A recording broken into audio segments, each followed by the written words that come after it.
সবাইকে আবারও স্বাগতম। আজকে আমরা দেখব পাইথন প্রোগ্রামিং এর কোডগুলো দেখতে কেমন, এর সিনট্যাক্স গুলো কেমন।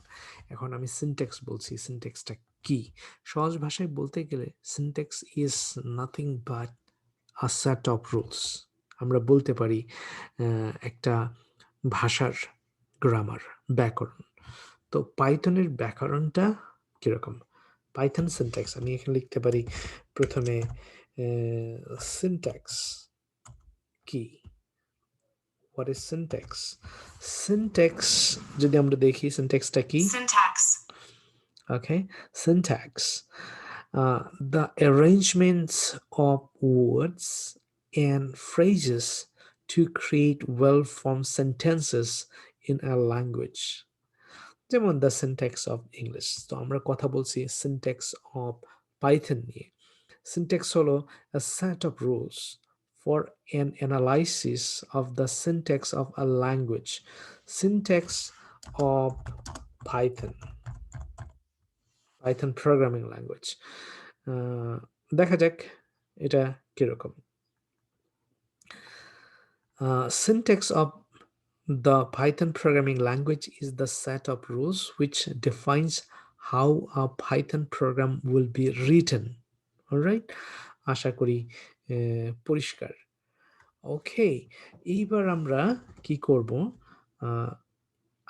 আমরা যারা উইন্ডোজ ব্যবহার করি, আমরা এখানে হোভার করলে এইখানে আমরা দেখতে পাবো type here to search.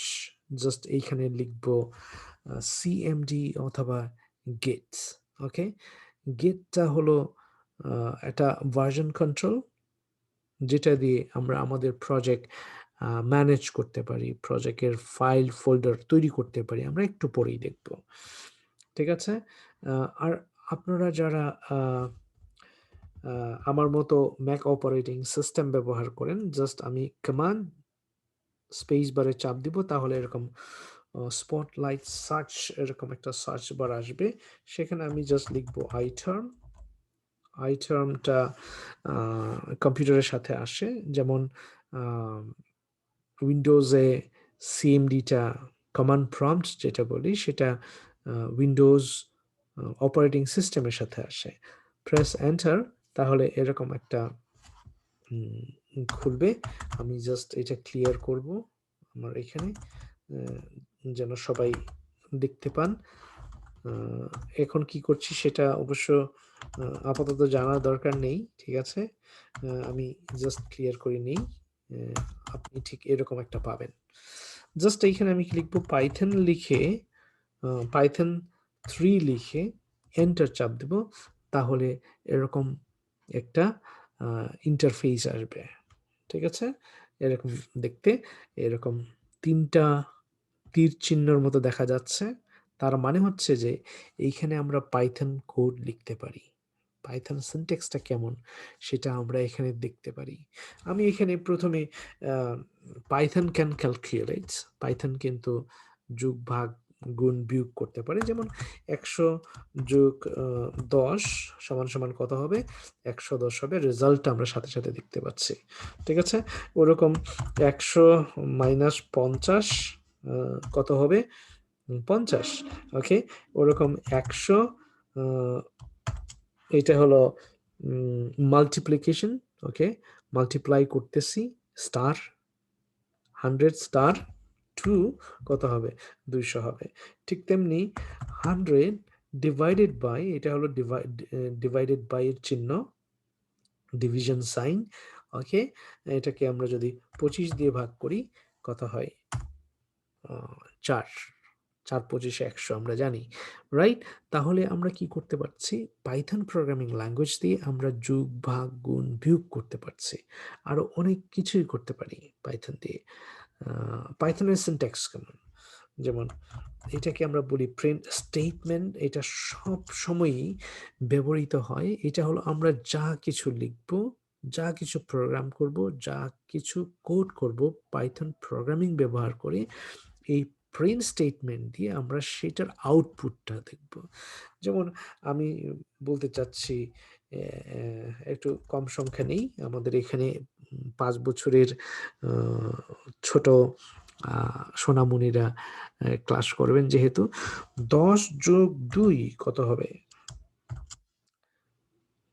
Print করে দেখাবে, এটার আউটপুটটা দেখাবে কি বলছে, file line 1 print 10 plus 2 invalid syntax error।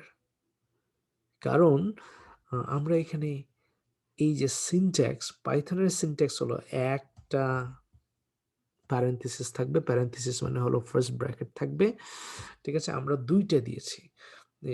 Syntax error মানে হলো গ্রামেটিক্যালি সেটা ভুল, ইনভ্যালিড সিনট্যাক্স, সিনট্যাক্সটা ভ্যালিড না, বৈধ না, ঠিক না। তাহলে আমাকে কি করতে হবে? আমি আপ এরো চাপ দিব, ঠিক আছে? একটা প্যারেনথেসিস বা কিওয়ার্ড প্রথম ব্র্যাকেট সেটা আমি উঠাইয়ে দেব। এইবার কিন্তু এই সিনট্যাক্স এরর কথাটা আসছে না। 12 প্রিন্ট করে দেখাচ্ছে রেজাল্টটা কি, রাইট?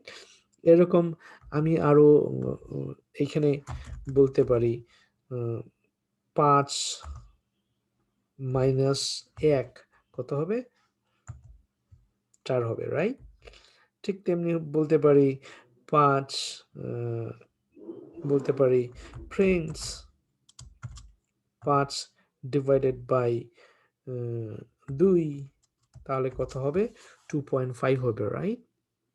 ওয়ান্ডারফুল। তো এইভাবে আমরা পাইথন দিয়ে কি করতে পারি? এখানে আমরা দুটো জিনিস শিখলাম। একটা হলো পাইথনের যে স্টেটমেন্ট, প্রিন্ট স্টেটমেন্ট বলি, এটা হলো ইনবিল্টস প্রোগ্রামিং এর সাথে আসছে, এটা আমরা নিজেরা তৈরি করি নাই। এইটা কি করে আমাদের যা কিছুই প্রোগ্রাম লিখি, যা কিছু কোড করি, সেটাকে সে আউটপুটটা প্রিন্ট করে দেখায়, ঠিক আছে? আমি যদি বলি হ্যালো পাইথন ডেভেলপার্স, ওকে, আমি কি করলাম? হ্যালো পাইথন ডেভেলপার্স লিখলাম, ফ্রেন্ড স্টেটমেন্টের প্যারেনথেসিসের ভেতরে, ব্র্যাকেটের ভিতরে, ফার্স্ট ব্র্যাকেটের ভেতরে, এবং সেটাকে দুটো কোটেশন মার্ক দিয়ে আটকিয়ে দিলাম।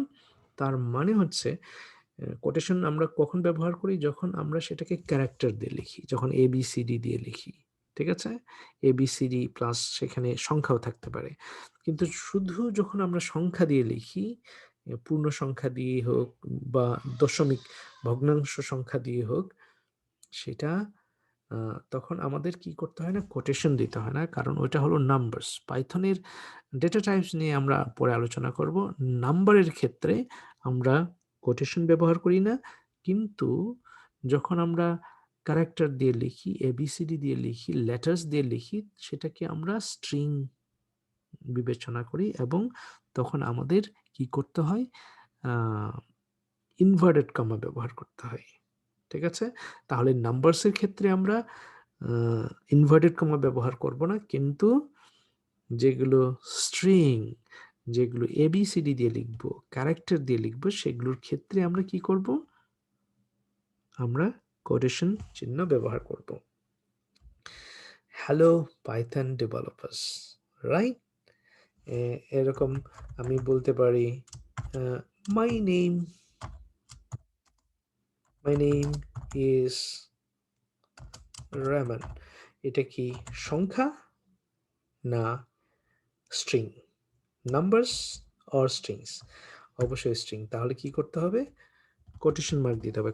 কোটেশনটা আবার সিঙ্গেলও হতে পারে, ডাবলও হতে পারে, তবে মিক্সড আপ করা যাবে না। Alright friends, hello my name is Raman. আজকে এ পর্যন্তই। আমরা এখানে আজকে শিখলাম নাম্বারস। নাম্বারের ক্ষেত্রে আমরা কোটেশন ব্যবহার করব না, কিন্তু স্ট্রিং এর ক্ষেত্রে আমরা কোটেশন ব্যবহার করব। আরেকটা জিনিস শিখলাম সিনট্যাক্স। সিনট্যাক্স হলো গ্রামার, সেট অফ রুলস, সেগুলো মেনে চলতে হয়। মেনে না চললে কি হবে? সিনট্যাক্স এরর হবে এবং ইনভ্যালিড সিনট্যাক্স হবে, ওকে? তারপর প্রিন্ট স্টেটমেন্ট দিয়ে আমরা যা কিছু প্রিন্ট করে দেখতে চাই, আউটপুট দেখতে চাই, তখন আমরা প্রিন্ট স্টেটমেন্ট ব্যবহার করি। অলরাইট, আজকে এ পর্যন্তই থাক। আমরা অনেক কিছু আজকে শিখেছি। আগামী ক্লাসে আমরা নতুন কিছু শিখব, ঠিক আছে? অলরাইট, আজকে এ পর্যন্ত থাক। দেখা হবে আগামী ক্লাসে এবং আগামী ক্লাসে আমরা বলছি নতুন কিছু শিখবো, সেটা হলো কি ভেরিয়েবল। ভেরিয়েবলটা কি আমরা আগামী ক্লাসেই জানি। Alright, relax. See you in the next session. Thank you.